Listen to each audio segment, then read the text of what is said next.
Vamos sim. Quem faz a oração? Pois é. Senhor Jesus, agradecidos estamos por mais este dia, Pai. Que nós tenhamos o discernimento para esse estudo, com o auxílio dos nossos amigos espirituais, possamos estudar e compreender o Evangelho, para que também possamos praticá-lo. Envolva amorosamente os nossos irmãos que não puderam estar conosco nesse momento. Envolve a nossa irmã Ana e a sua mãe Ana Lúcia. Abençoa-nos, Senhor. Ilumina cada um de nós. Envolve com seu amor todo o nosso planeta e todos os nossos irmãos que estão passando por dificuldades, por doenças. Envolve, Senhor, cada um com o seu amor.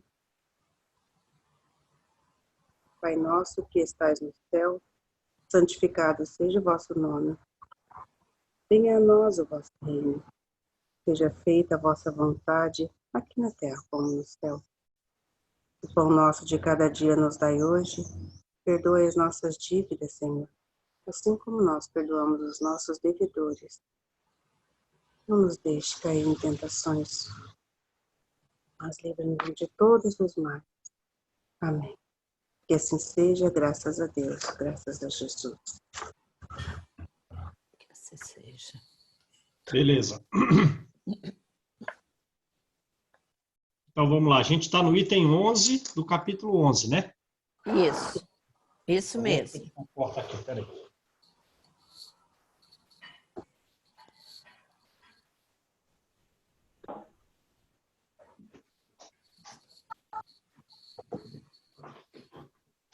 Todo mundo achou aí, então?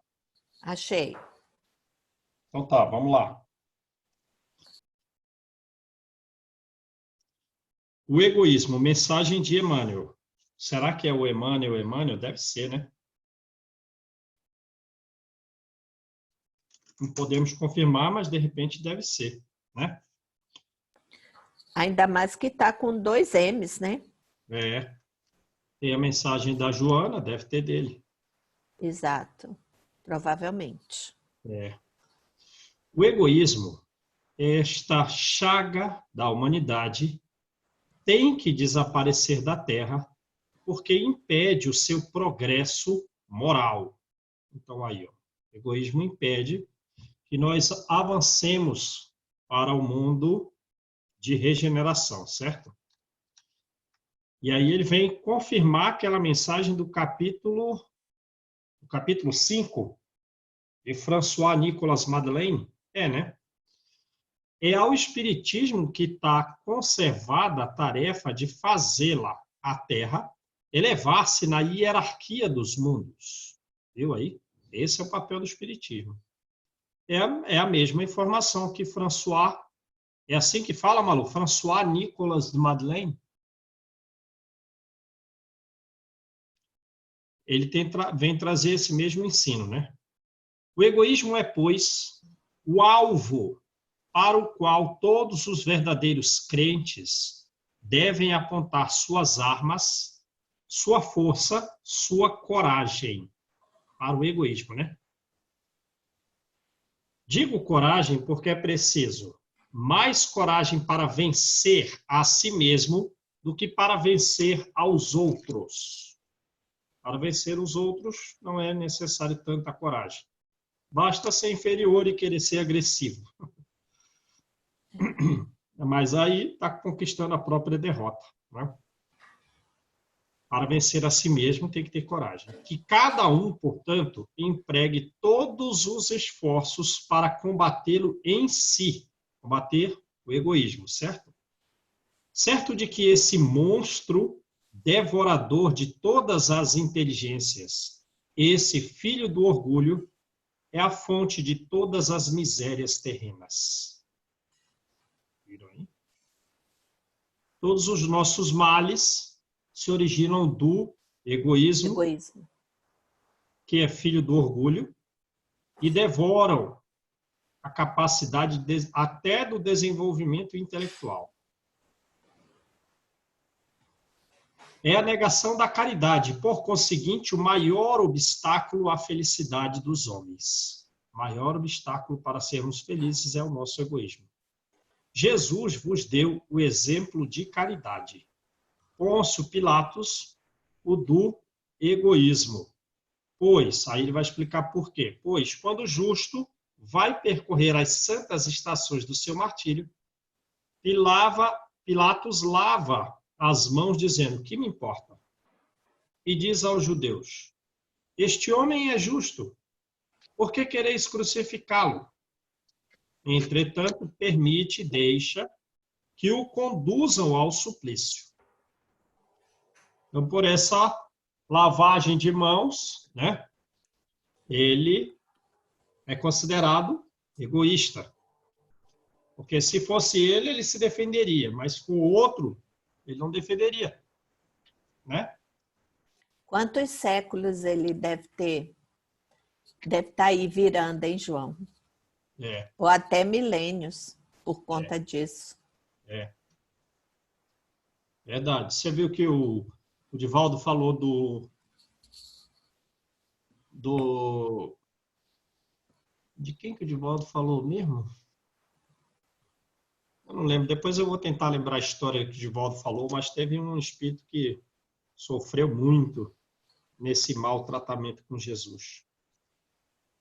É a esse antagonismo entre a caridade e o egoísmo, ao antagonismo entre a caridade e o egoísmo, a invasão do coração humano, por essa chaga moral que se deve atribuir o fato de não haver ainda o cristianismo desempenhado por completo a sua missão. Olha aí. O cristianismo não desenvolveu completo a sua missão devido ao Egoísmo. Ao egoísmo. Ao egoísmo. Cabe a vós. Olha aí a nossa responsabilidade. Novos apóstolos da fé, que aos espíritos superiores esclarecem o encargo e o dever de extirpar esse mal a fim de dar ao cristianismo toda a sua força e desobstruir o caminho dos obstáculos que lhe embaraçam a marcha. E aí? Olha a nossa responsabilidade. Muito Cabe a grande. nós. Hã? Muito grande. Muito grande. Cabe a nós, mas não estamos sós, porque os espíritos superiores nos esclarecem. Temos o encargo e o dever de extirpar o egoísmo para dar ao cristianismo a sua força. Expulsai o egoísmo da terra para que ela possa gravitar na escala dos mundos, pois já é tempo de a humanidade envergar a sua veste viril, né? A sua veste robusta, digamos, a adquirir características espirituais, digamos assim, elevadas, né? Não tão mais falíveis. E para isso, preciso que primeiro o expulseis do vosso coração. Então, ele deu primeiro uma tarefa, então, uma tarefa de natureza particular, certo? Cada um deve expulsá-lo primeiro do coração, para depois auxiliar na expulsão do egoísmo da terra, porque é ele quem atrapalha a marcha do progresso moral da terra. E aí, o que acharam? Muito bom. François Nicolas Madeleine vem trazer a mensagem que é corroborada aqui por Emmanuel, afirmando que ao Espiritismo está reservada a tarefa de fazê-la progredir para um mundo de sair de expiações e provas para de regeneração. Porém, Emmanuel complementa o assunto dizendo qual que é o problema pelo qual ainda não subiu na hierarquia dos mundos, é o egoísmo. E para nós cabe a tarefa de primeiro tirar do nosso coração e depois retirá-lo da terra. Foi Judas, né? Agora, o que o Divaldo falou foi uma coisa que eu nunca tinha refletido, que eu nunca tinha raciocinado, e eu fiquei até com uma dificuldade muito grande de entender aquilo. Ele disse que estava meio que combinado previamente que Judas traísse Jesus. Você viram isso? Não vi. Para que Judas assumisse um papel, digamos assim, da natureza humana vinculada à traição. E, digamos assim, que Jesus, então, tivesse aquele comportamento justamente para nos mostrar como é que nós devemos nos comportar diante da traição de alguém, né? Nos mantermos serenos, naturais e tudo. Mas o que eu não sabia é que, pelo que o Divaldo disse, isso fazia parte do plano de Judas assumir uma função de traidor, que era uma das missões mais difíceis assumir esse papel, mas por ele a ter assumido quando encarnado, ele sofreu os próprios efeitos de alguém como alguém que trai. Então, aí ele passou muitas vidas em situação ruim, foi para a região inferior e tal. Ele falou que são essas conclusões de raciocínio que ele chega. Para mim, eu imaginava que ele tinha traído, digamos assim, não que houvesse um planejamento para traição, mas que ele tivesse efetivamente traído por vontade própria. Não que ele era mau, ele queria que... Ele era muito, digamos assim, angustiado. Ele queria que o reino de Deus fosse construído no mundo de forma imediata, mais rápida do que a que era o curso natural e a qual Jesus sabia que era o curso natural. Até porque ele Jesus, pediu para... a corte religiosa e aos romanos que secundavam a corte, para que ele pudesse, digamos, Jesus pudesse tomar alguma medida a ponto de retirá-los do poder, de usurpar do poder, e eles então ser o mandatário do poder divino na Terra de uma forma efetiva, construir ali o reino dos céus. Percebe? Eu pensei que era assim, mas pelo que o Divaldo falou... Fala aí, Ana. Fala aí, Ana. Você viu, Ana? João, é como uma lição para nós, então.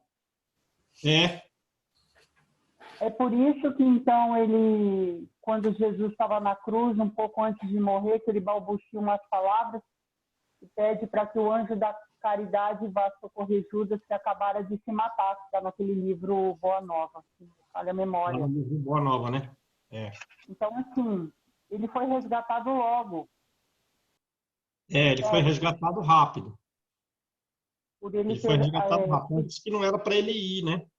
E, de qualquer forma, ele foi resgatado, mas ele deve ter ficado entristecido, sofrendo do outro lado, né? Com certeza. Como um doente que a gente traz para perto de nós, mas não tem como você alterar o raciocínio do doente de uma forma. Tanto é que ele vai viver como Joana d'Arc, né? É porque, diante dessa explicação do Divaldo, a gente começa, então, a perceber que esse combinado, vamos dizer assim, não estava, então, para que o sofrimento do suicídio de Judas fosse igual a um suicida normal. Vamos dizer assim. Exato, não era para ele ter sofrido os efeitos de ter traído. Foi isso que eu entendi. Você, pelo jeito, você viu esse vídeo aí, né, Ana? Eu já vi também. Aí eu fiquei me questionando, porque... Era alguma coisa assim mais, né, difícil da gente refletir sobre isso. Vocês não lembram qual é o vídeo? Foi um dos primeiros que ele lançou por esses dias de pandemia. Foi agora. Foi o primeiro, eu acho, de 1h e pouco. Vou procurar. Se conseguir descobrir o vídeo, manda no grupo para a gente reolhar. Vamos. Tá. E aí a gente discute, é melhor. Aham. Para a gente Então, vamos lá. estudar. Vamos estudar de novo, em conjunto é melhor. Mas É. foi essa a impressão que eu tive, eu jamais tinha tido essa reflexão. O seu Jerônimo uma vez me perguntou, João, o que você acha por que Jesus não deixou a Maria abraçá-lo no momento em que ela foi vê-lo no túmulo? Ah, seu Jerônimo, eu acho o seguinte, que ele não a deixou porque ele foi na região inferior resgatar Judas. Então, ele estava envolto com uma energia não tão saudável para ela. Eu creio que seja isso. Mas Aí, foi uma vez, isso mesmo. o Divaldo confirmou. E ele Confirmou. falou ainda mais profundas. Ele falou assim, ele foi resgatar Judas e outros espíritos inferiores. E a energia que ele, então, estava trazendo dessas regiões, e me marcou muito a fala do Divaldo. Ele falou, a energia que ele estava carregando, de Judas e dos outros, iria fulminá-la. Foi o verbo que ele usou. Memorizei o verbo. Ela ia ser fulminada por aquela energia. Por isso que ele disse, não me toques, ainda não fui ao Pai. Nossa. Tem muita coisa que a gente não sabe. Verdade. Você não viu lá o Haroldo falando, quando estava reunido junto com o Divaldo, o Haroldo falou, assim eu acho que a gente vai descer mais um pouco, vamos chegar no fundo do poço. Aí o Divaldo falou, não tem fundo. É uma escada como se tivesse sempre degraus para baixo, sem possibilidade de encontrar o fundo. Lembra disso? Ixi. Alguém viu uma entrevista dele e do Haroldo juntos? Quer dizer que o fundo é infinito. Pelo que o Divaldo falou, Dá uma olhada nos vídeos do Divaldo. O Divaldo é outro nível, né? Ele vai lá. Verdade. Mas vamos voltar aqui, né? Mensagem de Pascal. Cientista Pascal. Se os homens se amassem com mútuo amor, a caridade seria mais bem praticada. Quer dizer, a caridade seria praticada em função de sentimentos que nós ainda não possuímos. É isso. A gente não tem o sentimento de um amor muito aflorado. Pois, hein? Mas, para isso, seria preciso que vos esforçasseis por largar essa couraça que vos cobre os corações, a fim de se tornardes eles, os corações, mais sensíveis aos sofrimentos alheios. Então, a gente é um tanto insensível ao sofrimento dos outros. A rigidez, a falta, né, de sensibilidade ao sofrimento dos outros, a rigidez, mata os bons sentimentos. O Cristo não se excusava, quer dizer, não dava desculpas para atender às dores alheias. Não repelia aquele que o buscasse, fosse quem fosse. Socorria tanto a mulher adúltera como o criminoso. Socorria todo mundo, né? Sim. E ainda, nunca temeu que a sua reputação sofresse com isso. Né? Sim. Mas olha com quem ele anda. Mas olha, ele é amigo do pessoal, dos cobradores de impostos. Olha, é amigo das prostitutas. Olha, é amigo dos doentes. Dos leprosos. Dos leprosos, mas ele não estava nem aí com que pudesse interpretar. Quando, pois, o tomareis, por exemplo, de todas as vossas ações? Se a caridade reinasse na terra, o mal não imperaria nela. Então, o mal impera na terra. Ele dá a mensagem em 1862. Tem diminuído esse império, mas não tanto ainda, né?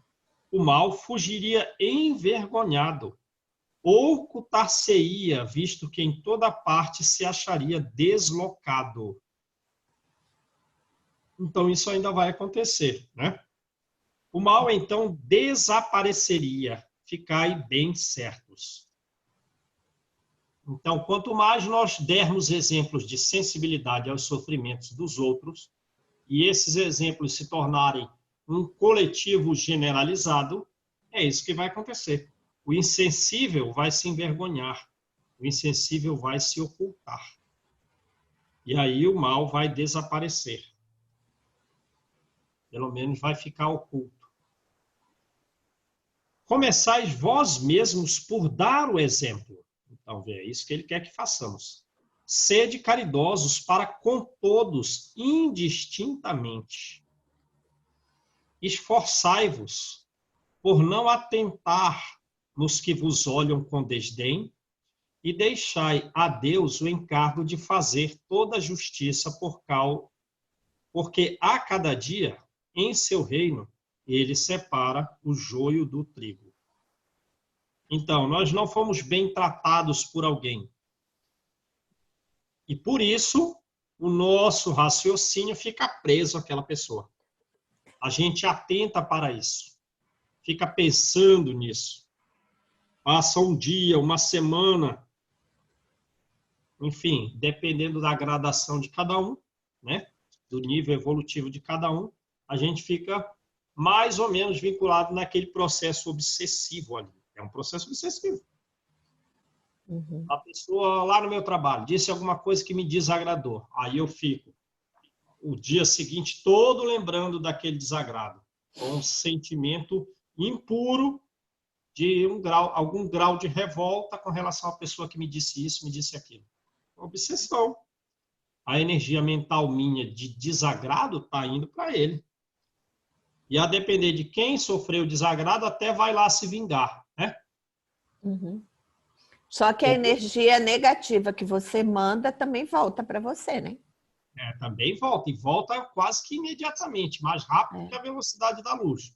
Deteriorando características perispirituais e deteriorando características físicas. E onde eu tô mais suscetível a ficar doente, vou ficar doente. Vai ficar com dor de cabeça, respirar mal. E ele diz, não atenta para isso, dos que vos olham com desdém.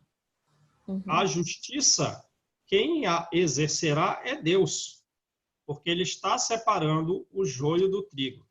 Porém, se a gente atenta em diversos graus, chegando até a revidar, a gente é joio, certo? Sim. A gente é joio. E a separação do joio e do trigo é, vocês vão para as esferas superiores, vocês vão para as esferas inferiores. O egoísmo é a negação da caridade. Ora, sem a caridade, não haverá descanso para a sociedade humana. Lá ele falou que a felicidade nossa não surge por causa do egoísmo. Algum grau de repouso maior, de uma serenidade, de descanso na palavra dele, não aparece porque nós não somos caridosos. Digo mais, sem a caridade não haverá segurança. Com o egoísmo e o orgulho, que andam de mãos dadas, a vida será sempre uma carreira em quem vencerá o mais esperto. Será sempre uma luta de interesses, em que as mais santas afeições serão espezinhadas, em que nem os sagrados laços da família serão respeitados. E não é assim? É assim. É desse jeito. As famílias não têm, vez ou outra, nos seus encontros, sucessivos desrespeitos? Bastante. Sucessivos atritos? Tem. Tudo fruto do egoísmo e o orgulho, que andam de mãos dadas. Né? Então, vira uma questão de interesses. Afeições são espezinhadas. E mesmo dentro da família, existe desrespeito. Ô, João, esse orgulho também, mas também aí eu tenho muitas vezes que a gente começa a observar e tem que silenciar, porque uma pessoa que não tem o conhecimento, que não leu, não buscou, não tem informação, como diminuir o egoísmo e o orgulho, aí você fica sem palavras para ajudar a esclarecer que podia mudar, que a coisa podia ser mais suave se fizesse um estudo, coisa, porque está fora de cogitação. Então, o orgulho para eles é a soberba. Ah, eu estou feliz, eu tenho, eu posso. E aí você tem que se recolher, porque às vezes se você falar qualquer coisa mesmo na família, você é mal interpretado, porque ainda não chegou o momento de despertar dele, né, João? Vai chegar pela dor, porque pelo amor não está dando, vai ter que ser pela dor. Pela dor. Pela dor. Mas eu acho que tem momentos que você também tem que chegar e falar. Tem que... falar você não vai, dá né? pra... eu acho que não dá para você se omitir, tá? Até para você fazer a pessoa refletir. Porque é um dever nosso alertar, né? É um Exato. dever. Eu acho. Dever alertar. Eu já conto histórias, eu conto algumas histórias vivenciadas por mim, exemplificando alguma coisa suavemente, para não dar um termo de orgulho, de arrogância, suavemente, né, contando uma história de alguém que eu fiquei com bastante piedade pela situação, que aquela pessoa é jovem, não merecia passar. E eu conto a história de alguém, caso coincidência, porque houve essa história, não inventei, ela existe. Então, no diálogo, eu faço isso, meio que eu lanço para a pessoa refletir sutilmente, eu estou dando uma ajudinha indiretamente com uma história. Eu faço dessa forma para mim não ser mal interpretado. A maioria das vezes eu tento fazer isso. Usar de psicologia, né? Verdade. Todos somos um pouco psicólogos. E olha que a pessoa, então, digamos assim, se ela não refletir nas histórias, aí só caminhar pelo processo de dor e ainda se adquirir revolta com as dores, achar que é injustiça de Deus o sofrimento pelo qual está passando, quais são as consequências da revolta? Vai ficar fora da mansão. Fica fora da mansão e ainda fica esquizofrênico, louco. Distúrbios psicológicos graves. Aí o processo educativo é muito mais longo, muito mais difícil, em que a sintonia com a espiritualidade superior que quer auxiliar não casa, demora, não vai ser assim rapidamente numa influência espiritual de um dia, de algumas semanas, e vai obter resultado até de meses, às vezes. Vai demorar anos. O importante é a gente achar uma maneira de falar, dar um exemplo, contar uma história, para aquela pessoa, a partir dali, começar a refletir que tal problema existe. Aí eu falo que a pessoa está passando porque ela teve orgulho, o egoísmo dela levou aquilo, que nós temos que nos cuidar o nosso orgulho para não passar pelo que passou. Então, sutilmente, eu conto uma história e me ponho no lugar também, que eu também estou aqui para aprender, né? Estou começando a aprender agora. Mas, assim, eu já tenho essa noção já há alguns tempos, já venho trabalhando há muito tempo. E sigo fazendo, e sinto necessidade de fazer e trabalhar a minha parte de egoísmo, porque quando alguém, ali fala nos capítulos anteriores, quando alguém me fere, eu oro pela pessoa, porque, apesar da pessoa às vezes ser até espírita, ela ainda falta alguma coisa, assim como falta em mim também. Mas o que eu faço? Eu me recolho, me silencio e procuro orar. Na minha família, observando o histórico de vida de determinadas pessoas, eu acho que já tem alguns que já chegaram nos distúrbios, nos transtornos psicológicos. Já não estão bem pelo grau de orgulho, pelo grau de revolta.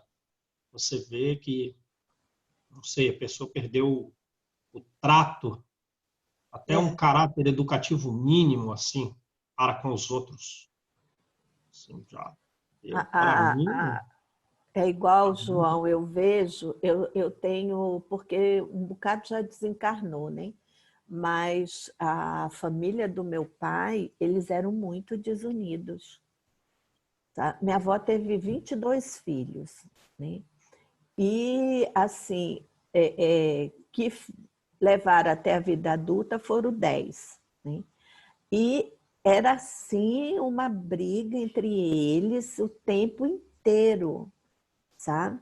Então, assim, você chegava vamos dizer, quando eu ia a Manaus, que eu chegava lá, aí um não falava com o outro, um não comentava com o outro, nem fala no fulano porque o Beltrano está de mal.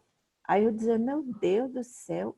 Aí eu falava para o meu pai, né? Eu dizia assim, gente, vocês são tudo já velho, não é possível que vocês até hoje vocês não são umas crianças.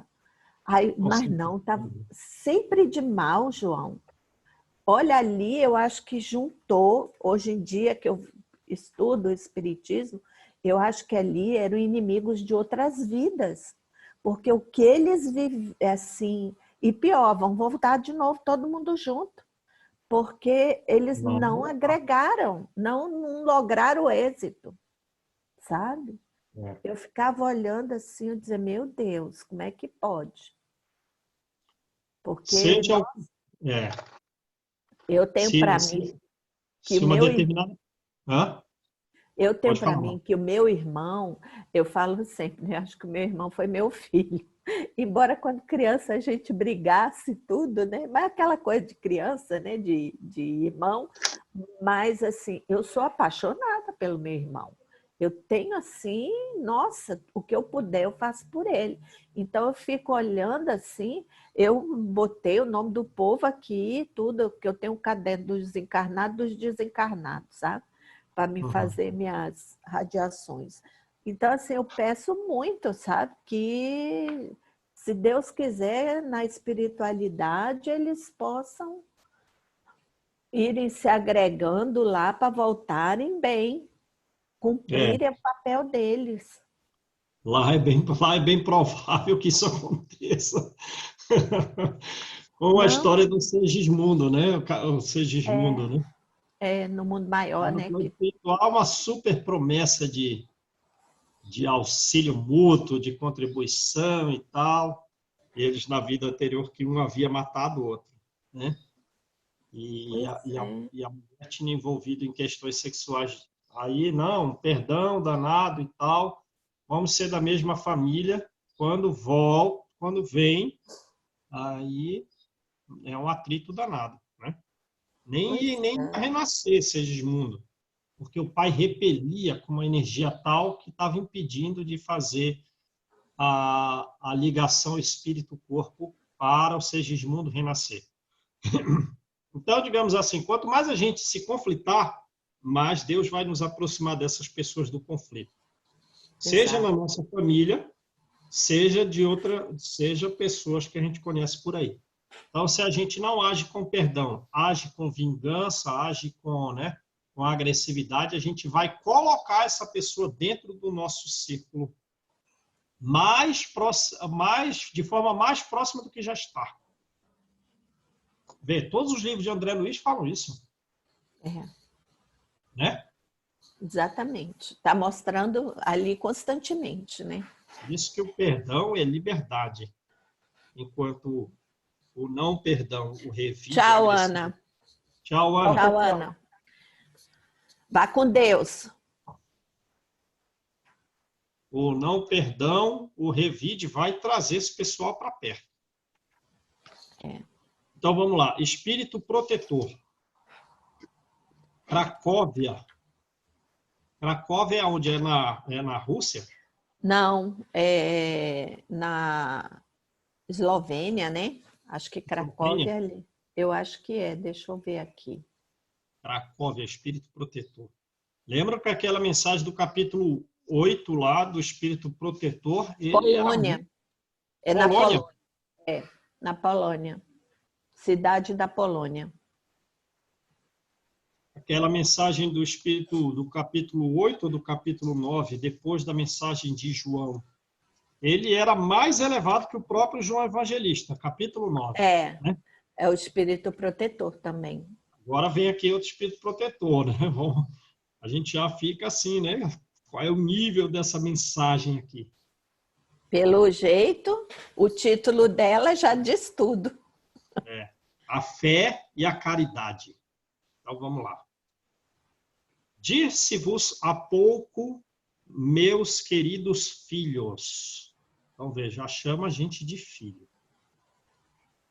Que a caridade sem a fé não basta para manter entre os homens uma ordem social capaz de os tornar felizes. Olha o que ele está falando. Não pode ser uma caridade sem fé,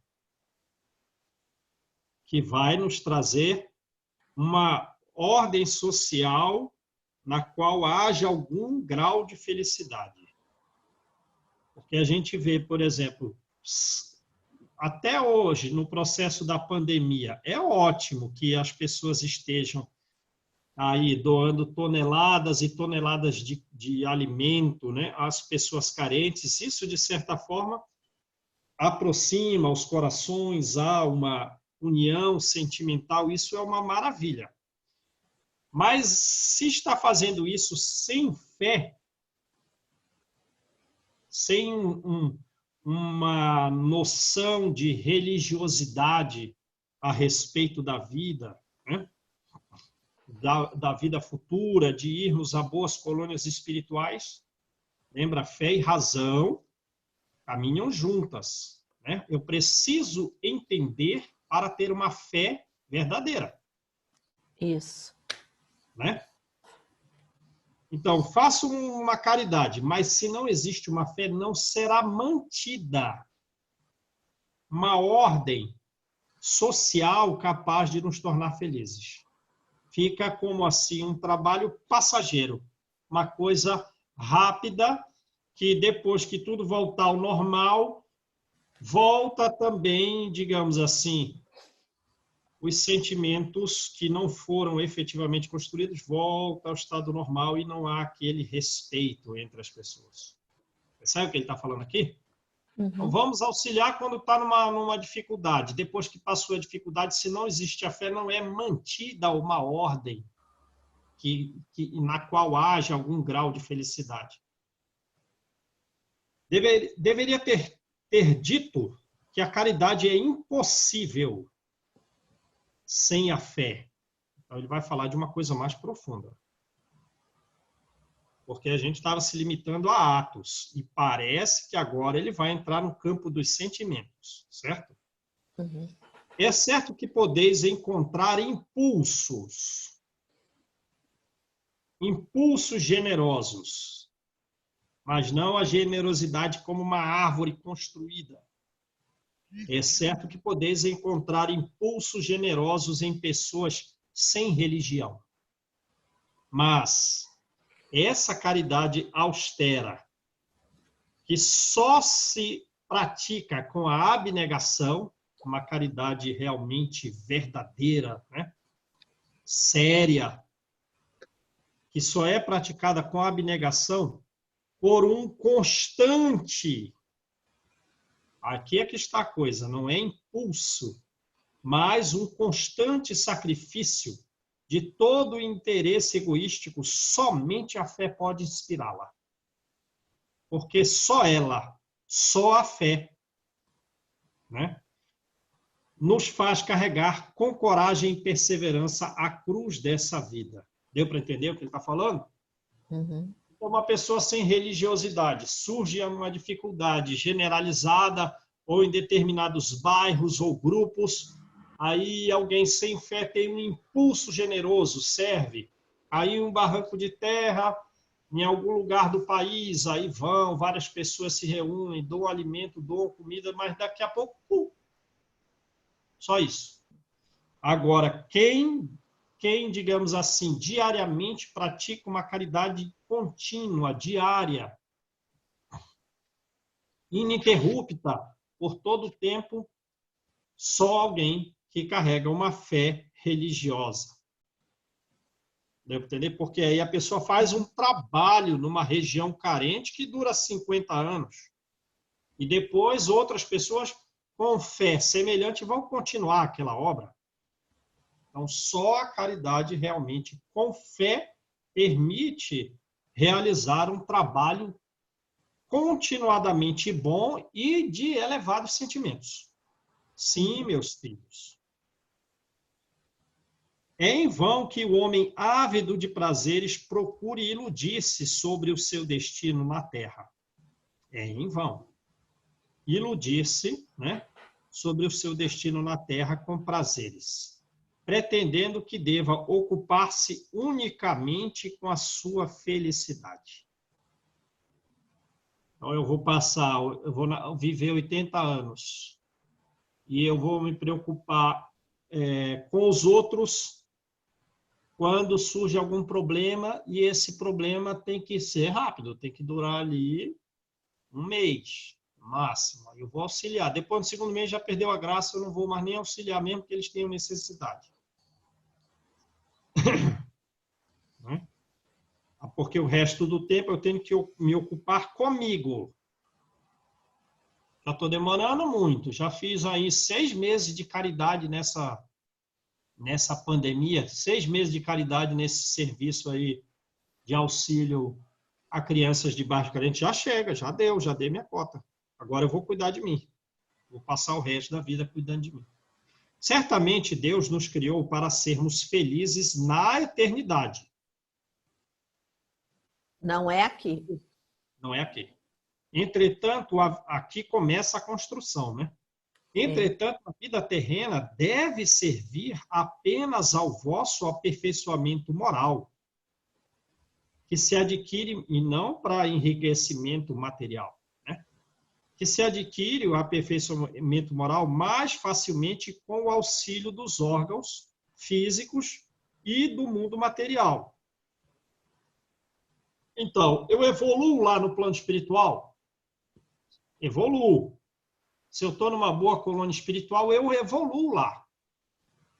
Só que muito da minha evolução lá é fruto do meio, é fruto da presença dos espíritos superiores, das energias deles, que invadem a tudo, que invadem nossas almas. Então, a nossa alma fica frutificada, fica resplandecente, porque a gente está meio que recebendo as energias dos outros. Uhum. Mas aquele progresso mesmo ali, basicamente, não é nosso. Aí é onde que a gente vai realmente progredir de uma forma mais, digamos assim, efetiva e um progresso que seja meu mesmo, real. Tem que reencarnar. Na Terra. Tem que reencarnar, né? Uhum. Lembra de Segismundo? Segismundo, no livro Missionários da Luz. Ele está no plano espiritual, na periferia da colônia Nosso Lar, ele tem um trabalho de caridade lá, que é, digamos, sustentado isso pelos superiores. Faça isso mesmo e tal. Aí, de vez em quando, o superior vai lá, faz uma oração, ele próprio faz curso na colônia e tal, então ele vai melhorando. Ele vai melhorando, ele tinha sido um assassino, mas ele foi melhorando. Quando ele sai da colônia espiritual superior, ele começa a perder os fluidos que são de lá, daquela energia fluídica de lá. Aí, então, aqueles fluidos não eram dele, e ele vai reencarnar. Quando ele chega na Terra e está fazendo o estágio como espírito ainda, na casa em que ele vai renascer, na família em que ele vai renascer, já são os fluidos da Terra. Então, aqueles fluidos ficaram lá. E começam os atritos aqui. Antes dele nascer. Entre o pai desdobrado e ele que está ali. Então, toda aquela felicidade que ele tinha já está meio entristecido, está preocupado que a reencarnação não vai dar certo, chega a chorar, muito desanimado e tal. Aí tem que vir alguém lá de cima, Alexandre, para restabelecer a coragem dele. Lembram disso? Uhum.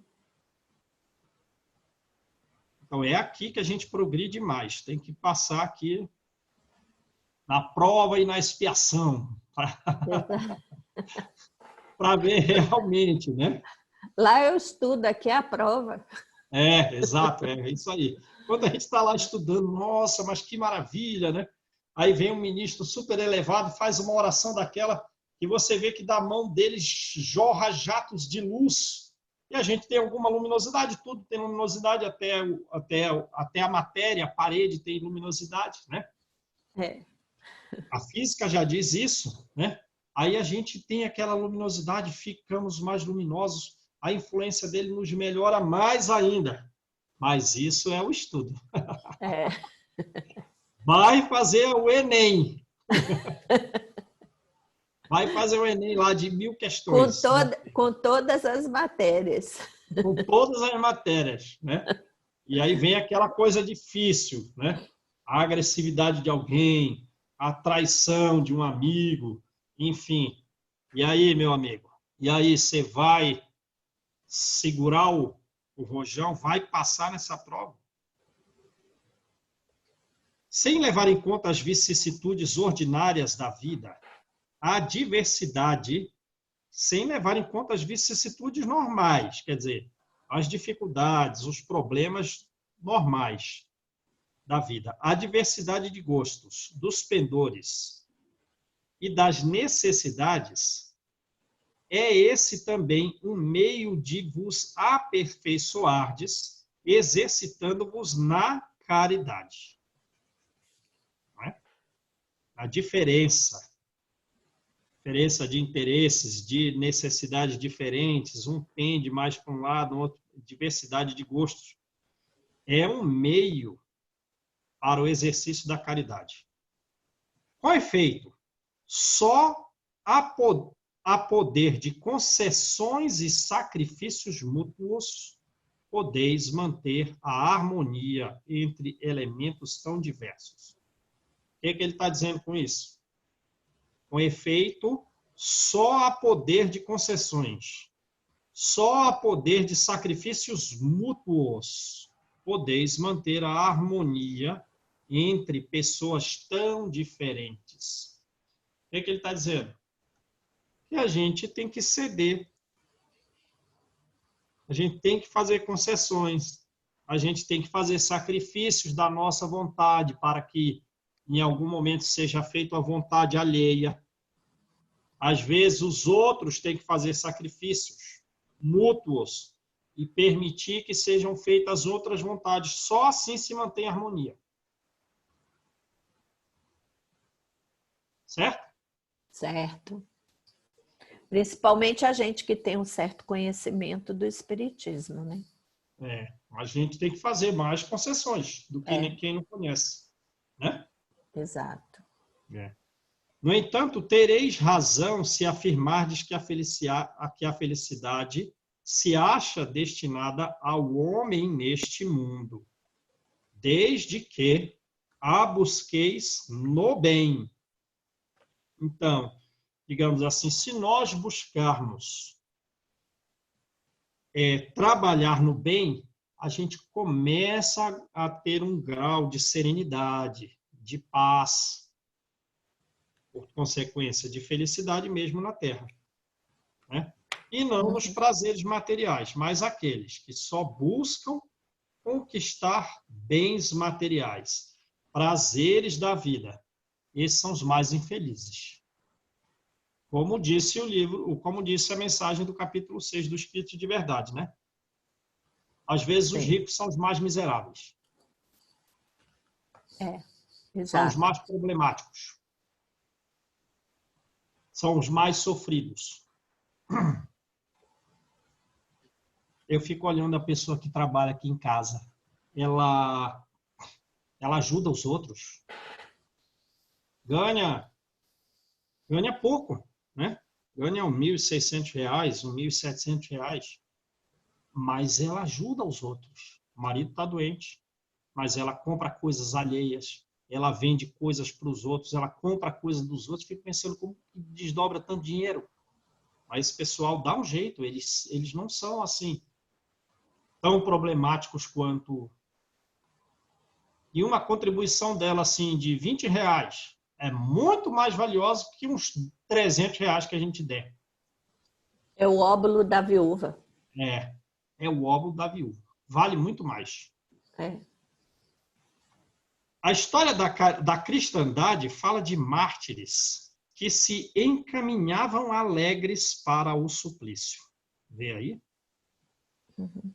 Hoje, na vossa sociedade, para serdes cristãos, não há necessidade do holocausto do martírio, nem do sacrifício da vida, mas única e exclusivamente o sacrifício do vosso egoísmo, do vosso orgulho e da vossa vaidade.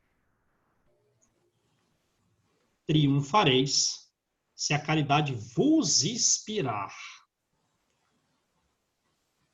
e a fé vos sustentar.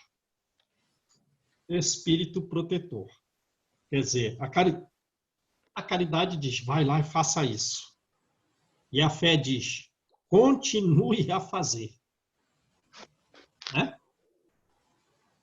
Vai lá e pratique o bem. E a fé diz, leve a vida fazendo isso. Beleza? Beleza. Realmente eu estou começando a achar que quando vem assim, espírito protetor, a lição é alta. É de um degrau mais elevado. Né? Um degrau mais elevado que os nomes propriamente conhecidos. Né? Então vamos lá. Caridade para com os criminosos. Mensagem Elizabeth de França. Digita aí essa Elizabeth de França na internet. Vamos ver o que a gente acha. Quem está com o computador aí? Eu estou. E a caridade ali, João, nós não esperamos nada em troca, nem muito obrigado, para ser verdadeira mesmo. Tem que fazer, não esperar nada. Verdade, Stefano. Não esperar nem o obrigado, né? Esperar nada. E não faz falta, por exemplo, eu prefiro agradecer qualquer gesto que me façam por ver o esforço da pessoa, mas se não houver muito obrigado, para mim não faz diferença. Ao contrário, se eu não houver, me faz melhor, porque é tão doado que eu acho que não há necessidade de a gente precisar ouvir. Mas se vem, a gente agradece também, mas não há necessidade. João, ela aparece como Isabel. Isabel? Você põe Elizabeth de França, ela aparece como Isabel. Ah, mas não é essa, não. No meu tá Isabel. Pois é, mas acontece que essa aqui morreu em... Ah, bom, ela pode ter morrido, claro. É porque eu fui ver a data da mensagem. Porque diz assim, ó, Isabel de França, mais conhecida como Madame Isabel, foi uma princesa francesa e irmã mais nova do rei Luís XVI. Ela permaneceu ao lado do rei e sua família durante a Revolução Francesa e foi executada na Praça da Revolução em Paris durante o Terror. Essa é aquela que Isabel, Filipa, Maria, Helena.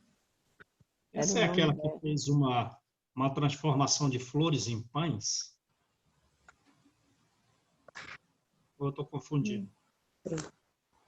Bom, vamos pesquisar aí, né? E a gente pode trazer aí na próxima aula. Não espera nem um semblante alegre, né, Stefania? Ah, é ela mesmo. Está aqui, ó, no Evangelho,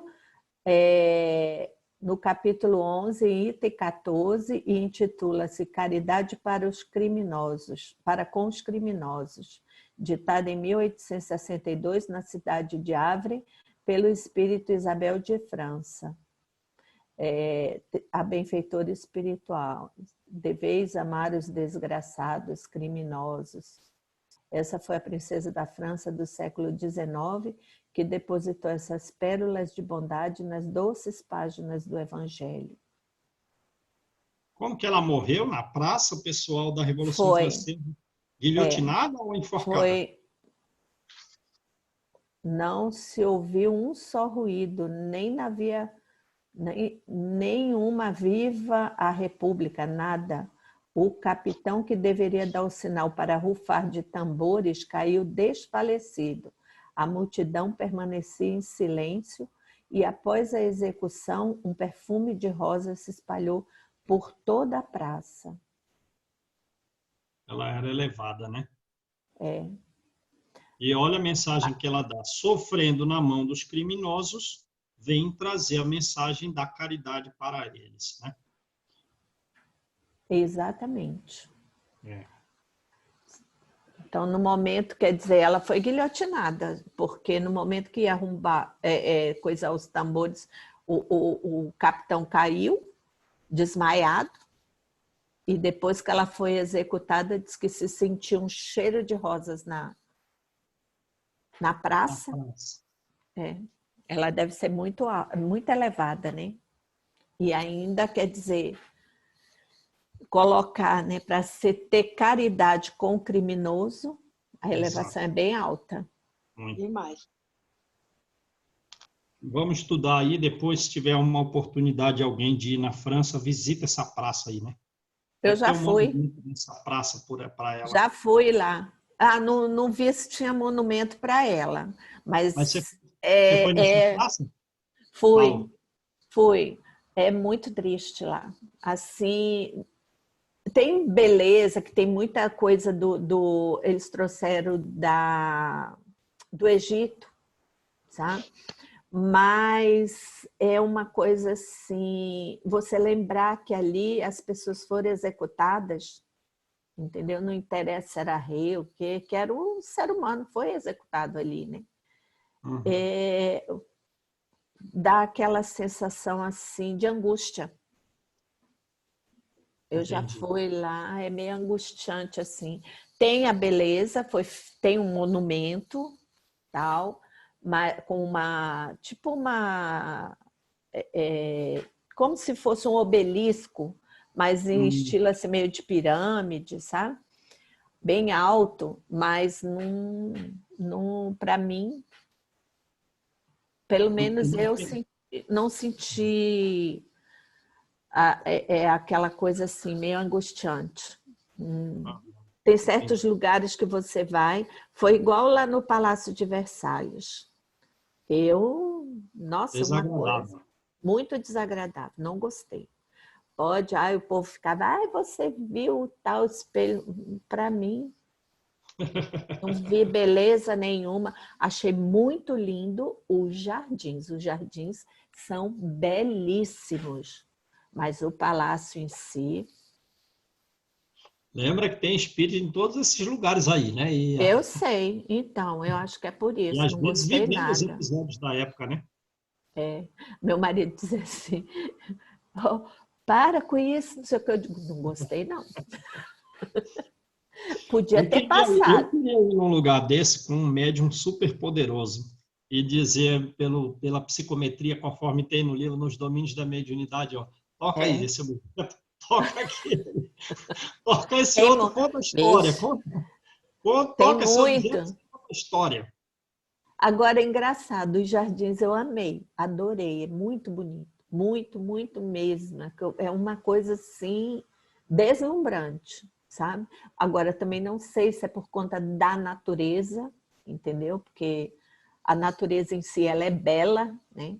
Então eu gostei muito, muito mesmo. Agora não sei se é só por conta de ser a natureza, mas dentro do palácio eu não gostei. Aquele salão lá de espelho, eu olhava aquelas cortinas, sabe? Pesada, aquela coisa pesada, sombria, tá? Aquelas portas altas e tudo. Não gostei daquilo ali, não. Aí você ia, engraçado, o quarto do rei e o da rainha e tudo, né? Menina, umas caminhas desse tamanho, que eu digo, gente do céu, só dá para um. Não tem como ser para dois, de que era camona, imagina. Mas é aquela aquelas camas tipo... Palha o restante, né? Era tudo... Não, mas os colchões eu acho que era palha, João. Sabe?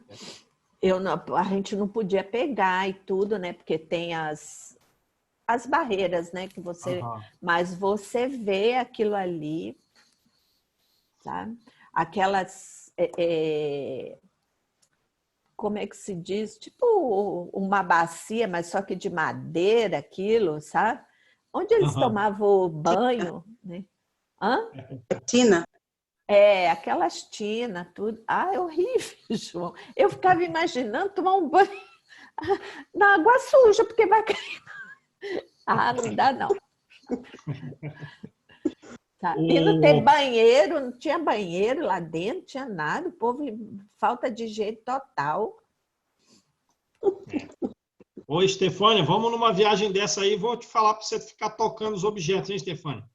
Contar a história de tudo que está ali por trás do... Não, o que a Malu contou já nos satisfaz.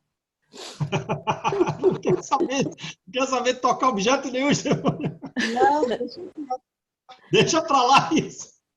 É engraçado, é bem... Agora, um lugar muito bonito, assim, de você ir, que tem muita história, eu gostei muito, foi o Louvre. E eles abriram uma parte no Louvre, embaixo, bem subterrâneo, que eles escavaram, João, e encontraram lá do tempo dos etruscos, embaixo do museu.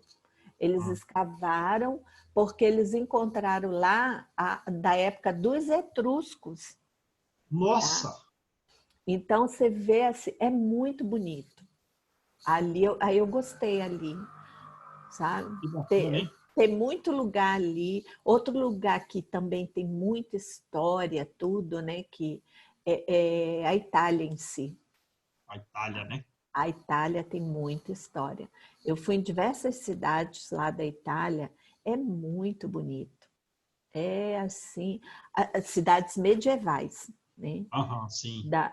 Que eu fui San Geminiano, Monteriggioni, então assim, é muito Siena, que tinha aquelas a coisa daquelas competições de cavalos, os homens tudo vestido a caráter, é bem interessante. Nas da corridas história. De bigas? Não era de bigas, não, eles corriam de cavalo mesmo, com aquelas armaduras, sabe?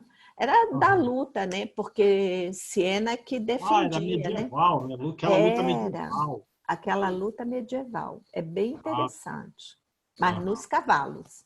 Nos cavalos, montado a Eles cavalo. ele tem a praça lá de Siena, onde eles fazem toda a encenação. Todo ano diz que eles fazem essa encenação.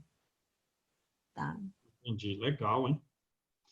Eu fui em Paraty, eu fiquei encantado já com a construção da cidade, fiquei imaginando a construção da cidade, porque aquele estilo de pedra no meio daquelas casas de Paraty, aquilo é, digamos, construção de estrada estilo romano. Exato. Né? Lá tem 2 milênios que o homem construía estrada daquele mesmo jeito, com aquelas pedras lá, às vezes carregando pedras gigantescas, né? E fica imaginando os escravos carregando aquilo. E quando os sexagenários foram, digamos, libertos, ficava onde? Ficava por ali, né? Exato. Sentado nas calçadas e o povo andando rico com aqueles guarda-chuvas, muitas pessoas carregando coisas.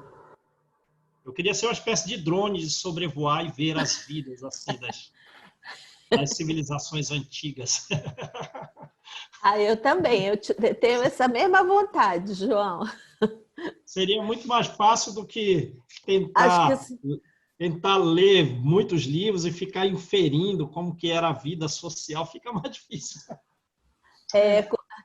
Eu morro de rir, a minha sogra, ela tem isso quando a gente vai a Ouro Preto, aí ela fica assim, meu Deus, eu fico imaginando as Exato, mulheres é isso que eu faço.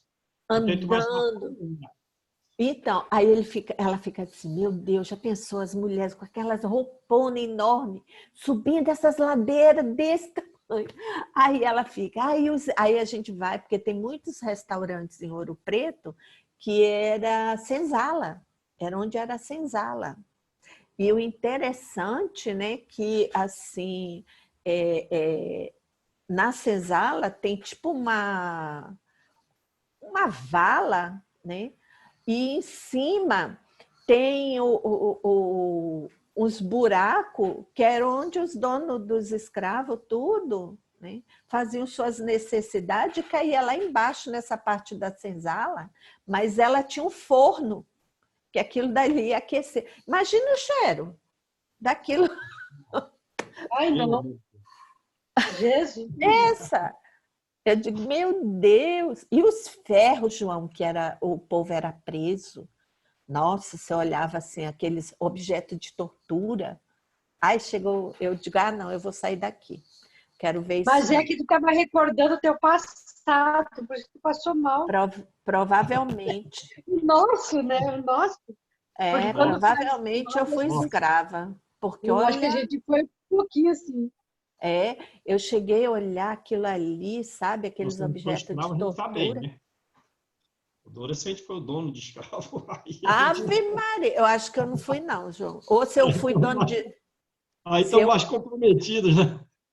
Se eu fui dono de escravo, eu fui daquela que queria libertar eles. Que eu queria passar a mão em todos, porque eu nunca gostei. Nossa, eu não gosto de ver aquilo, me dá uma tristeza tão grande, eu choro tanto.